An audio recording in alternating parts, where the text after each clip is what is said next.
The Promised Land, a portrait of human will, with gravitas. Nikolaj Arcel's adaptation of Ida Jessen's novel looks terrific but loses its footing.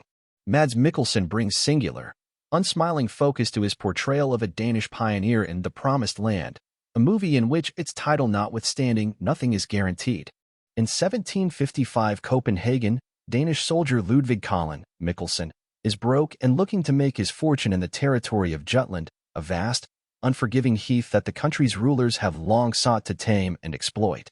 With little more than a few tools and his indefatigable will, Kahlen ventures out, braving isolation, punishing elements, and the skepticism of the snobs back in the capital, determined to prove his doubters wrong and earn a noble title in the bargain.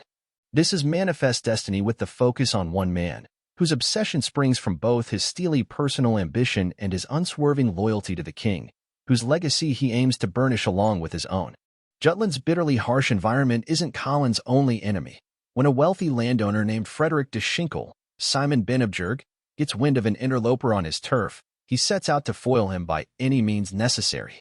The fact that two of his recently escaped servants fetch up on Kahlen's doorstep, then cast their lot with his scheme, only raises the stakes for de Schinkel, who has a taste for sadism and things served in aspic.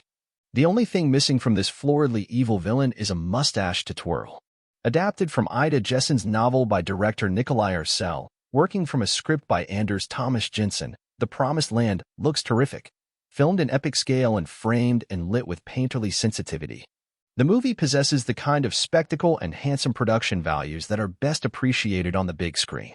Arcel plunges viewers into an immersive tale of perseverance, striving, and self-sacrifice that, for all its atmosphere and seriousness of purpose, becomes disappointingly rote and lifeless. There will barely be blood in The Promised Land, at least until a wild tonal pivot in the third act that turns a rather austere and serious period piece into a genre exercise. Mikkelsen is such a somber performer that his dour, humorless character feels redundant. He was far more interesting as the inebriated libertine in 2020's Another Round. Still, he's one of those actors who's able to recruit the audience's sympathy by even the tiniest display of emotion. In The Promised Land, those emotional moments come by way of and Barbara, Amanda Kahlen, de Schinkel's former maid who develops a strong kinship with Kahlen, and a sharp-eyed, smart-mouthed nomadic girl named On My Muse, Melina Hagberg, whose arrival on the scene suggests that Kahlen's single-minded rigidity might be ripe for mellowing.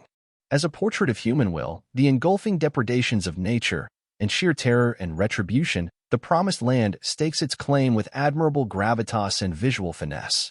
Arcel and the film lose their footing once the story puddles into melodrama, and the obstacles facing Kahlen become increasingly predictable. What begins as an intriguing visit to a forbidding but fascinating past becomes the kind of perfunctorily moralistic fairy tale that Kahlen himself might scoff at, before getting back to work. Like the wilderness it depicts, this is a movie that ultimately might not want to be tamed.